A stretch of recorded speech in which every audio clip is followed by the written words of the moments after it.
Alors, je vais te présenter d'abord les résultats. Tu vois, c'est schéma d'exécution d'un programme du début jusqu'à la fin avec des conditions et chaque condition aboutit à un autre schéma jusqu'à obtenir un code de sortie 0. Ensuite, tu as aussi un document qui te trace toute la documentation de ce qui est fait au sein de ces programmes, de ces scripts. C'est un document pédagogique qui va expliquer toute la partie du code de tout ce qui est fait, de son objectif et en conclusion de ce que tu peux faire de ces programmes. Et à la fin, il y a aussi un autre résultat qui est le code qui est exécuté qui va suivre le diagramme qu'on a vu au début et qui est documenté dans les fichiers Word. Et je te dis depuis maintenant, tous ces codes et de la documentation du diagramme, je ne les ai pas fait à la main. C'est avec l'usage d'une intelligence artificielle qu'on peut avoir tous ces résultats. La question qu'on se pose, est-ce que c'est une utilisation qui va mettre fin au scripting? Est-ce que l'usage de l'intelligence artificielle, c'est quelque chose qui va rendre la mise en place des programmes plus pratique ou plus rapide avec une productivité plus élevée? Alors, pour répondre à ces questions, j'ai pris un cas pratique. Si c'est ta première fois de tomber sur ma chaîne, moi c'est Diaby Amara. Je partage mon expertise IT, mes découvertes. Je partage aussi autour de mon mindset, de comment transformer son état d'esprit et aussi de la gestion de projet.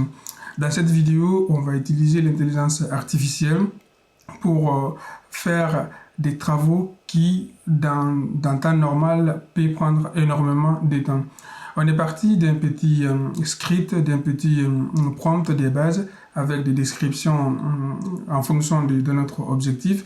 Et les bits, c'est quoi? Les bits, c'est de créer un programme Bash qui va venir surveiller les ressources matérielles, que ce soit CPU, RAM, disque, la mémoire swap, et donner les résultats à chaque inner via une tâche cron de façon automatisée et de donner une représentation graphique en plus de créer une documentation qui va permettre aux juniors, j'ai pris un cas particulier en disant dans l'équipe il y a des juniors, il faut documenter les codes dans un document de référence de type Word qui sera accessible pour eux pour leur apprentissage. Et les résultats que j'ai eus, disclaimer, il ne faut pas appliquer les programmes générés par intelligence artificielle directement dans un environnement critique. Donc le mieux c'est de les tester et surtout de comprendre ce qu'il t'a généré comme code. Et dans la majeure partie de ces codes-là, il peut y avoir des améliorations à faire et de valider les bons fonctionnements et surtout qui répond vraiment à l'objectif souhaité avant de l'appliquer dans des environnements critiques et de prendre derrière beaucoup plus de choses qui ne vont pas bien que des choses qui sont normales. D'abord, on va commencer par quoi? On va commencer par les diagrammes d'exécution de notre code. Ensuite, on va voir la documentation et on va terminer par les codes et on va l'exécuter pour voir exactement ce que ça donne. Déjà, en première partie, ça c'est des positionnements des variables d'environnement, de variables spécifiques qui vont être faites du début du programme. Et il y a les load config may2, donc ça c'est encore la déclaration des variables. On va déclarer les mails qui sera envoyé au responsable d'une technique et les fichiers qui sera sorti à la fin, son répertoire de stockage.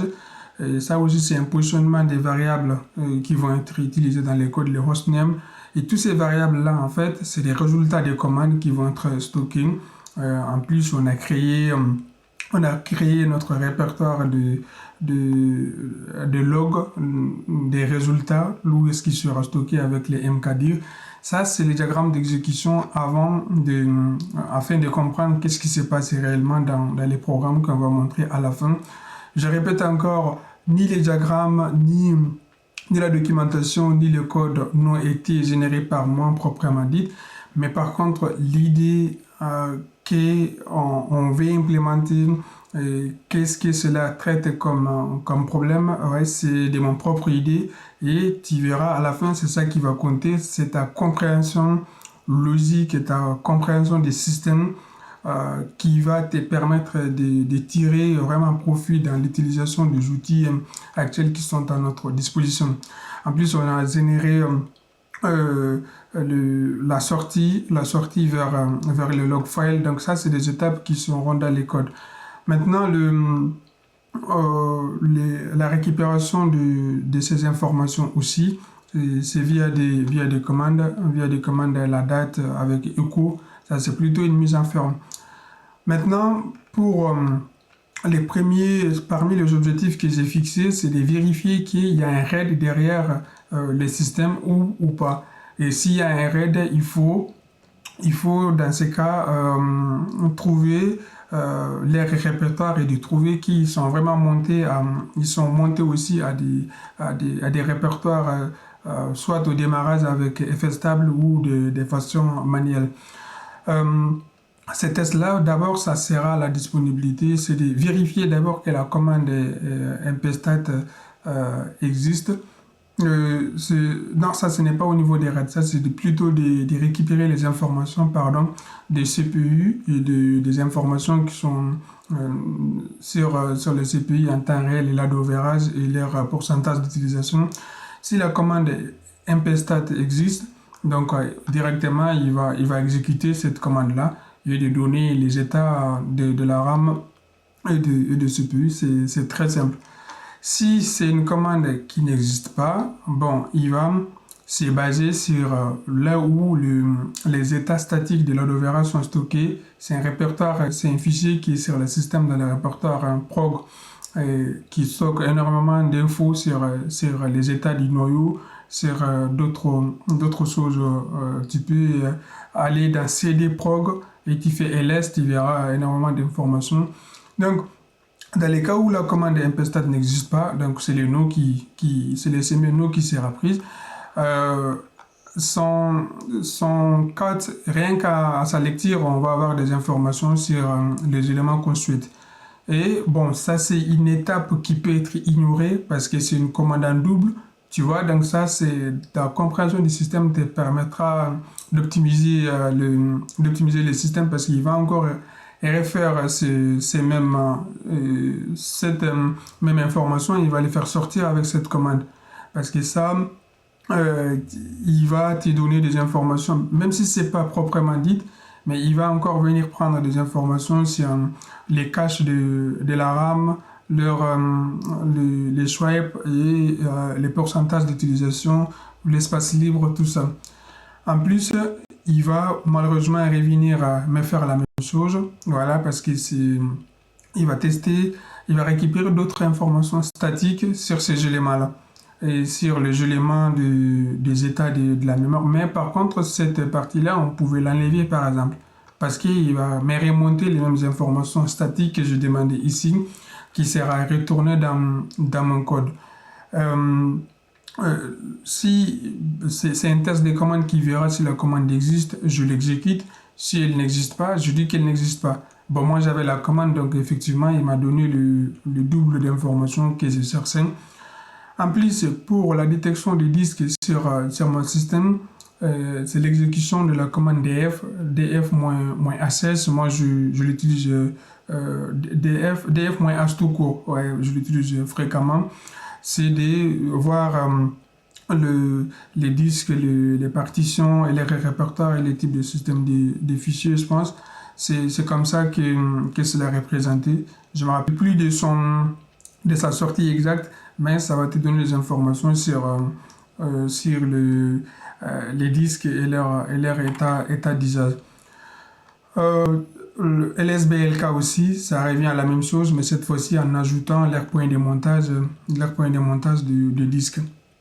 Ensuite, on va voir s'il y a des swipes qui sont déjà activés. Si oui, on dit il faut montrer la liste de swipes qui est activée et tout. Sinon, on dit que la commande n'existe pas. La commande swipe n'existe pas.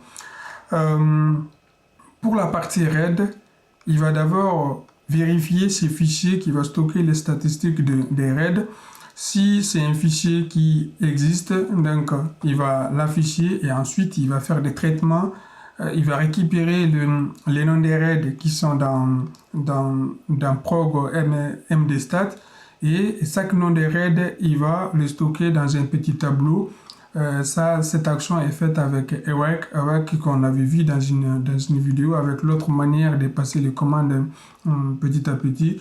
Donc cette façon de créer du contenu debashing avec de la programmation shell, avec l'exécution de commandes et leur signification, ça n'a vraiment pas pris de temps avec l'arrivée de l'intelligence artificielle. Pourquoi? Parce qu'on peut demander à l'IA de te donner la liste des 100 commandes ou 250 commandes qui sont les plus utilisées. Donc, je jugeais bon de passer avec une autre manière d'apporter de la valeur de ce type, en me basant bien sûr sur l'intelligence artificielle elle-même. Voilà. Donc, une fois que les résultats de tous les RAID sont stockés en faisant des awake sur chaque colonne, on va avoir ces répertoires-là vides ou pas. Si c'est un répertoire vide, donc dans ce cas, on n'a pas de RAID. Mais par contre, si c'est un tableau qui contient des éléments, chaque élément va correspondre à MD, MD1, MD2, MD3, parce que c'est quelque chose de ce type qu'on va récupérer.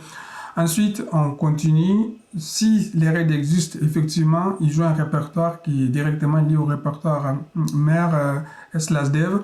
Et rien qu'avec cette branche, on voit déjà qu'il y a des RAID qui existent. Donc, ça, c'est le chemin possible de traitement, de vérification des RAID que les programmes qu'on va montrer à la fin va faire.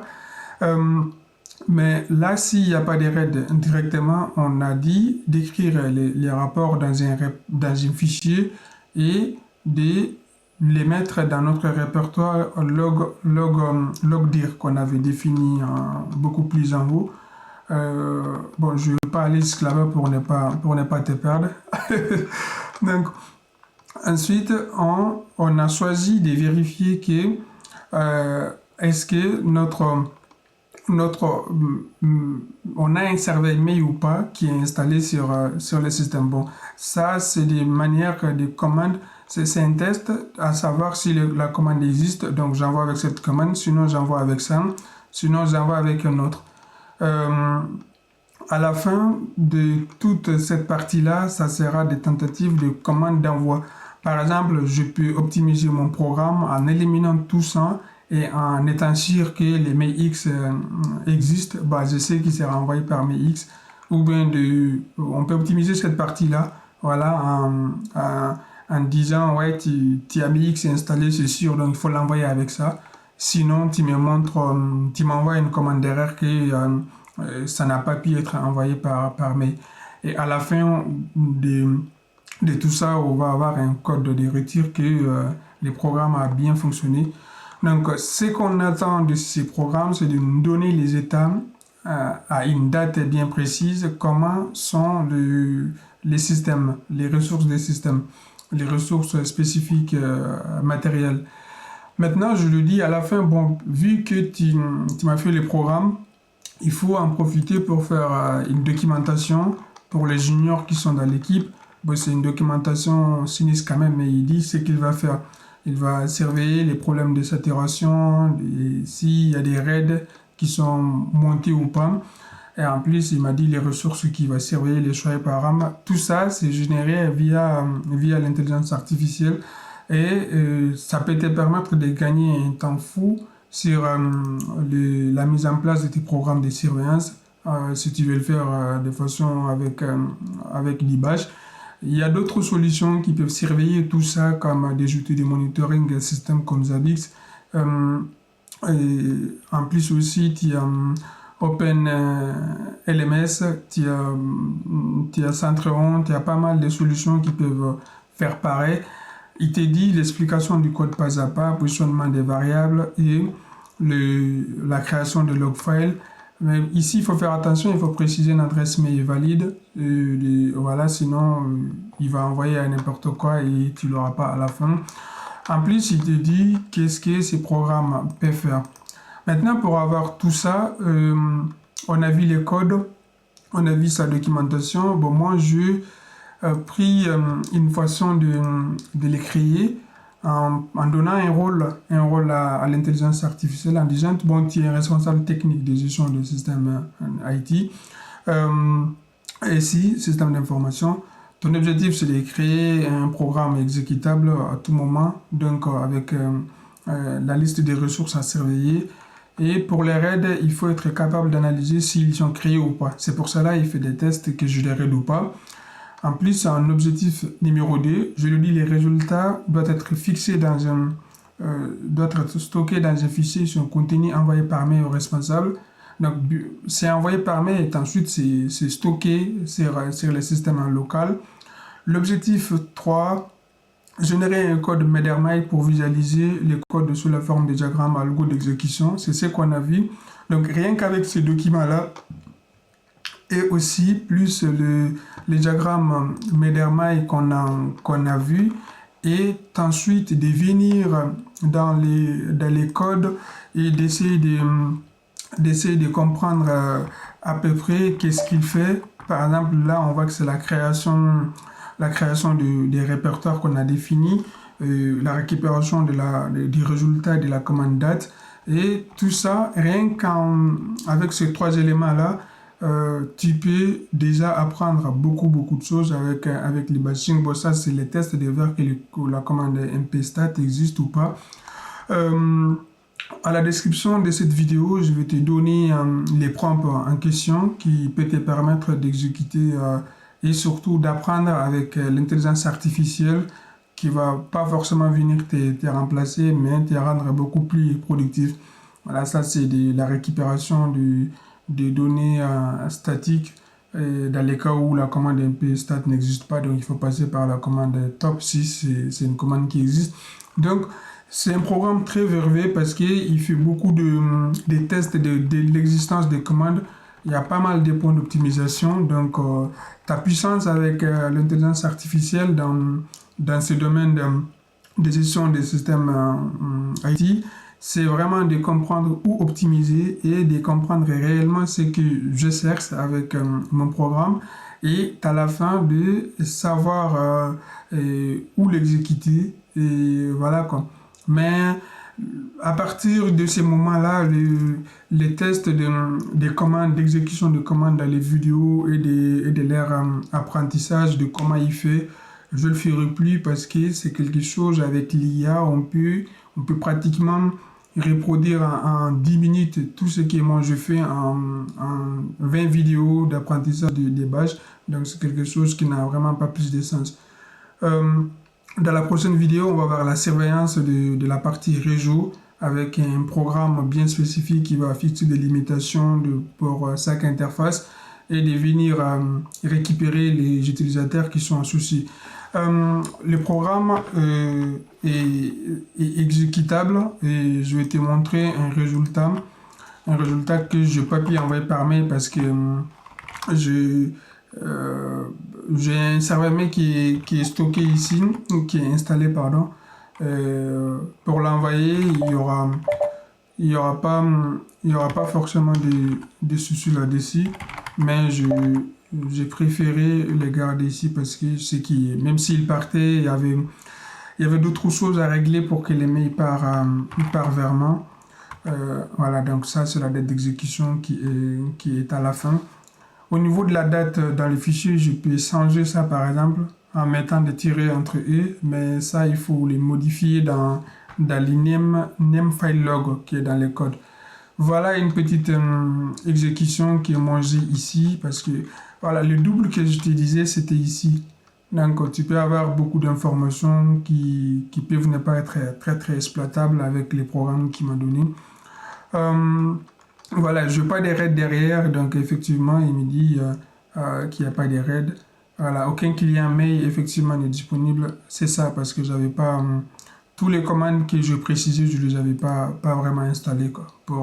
Mais tu peux installer les MX par exemple et un serveur postfix avec des règles OpenDShift, OpenDKIM ou autre SPF pour voir que tout se passe bien ou bien tu les récupéreras dans tes spams. C'est tout par rapport à cette vidéo. Si tu es arrivé jusqu'à la fin ici, c'est que tu as appris pas mal de choses et tu sais que tu peux utiliser l'IA pour aller beaucoup plus vite. Je te mettrai le, les prompts de tous la documentation, les programmes et les diagrammes dans la description. Merci.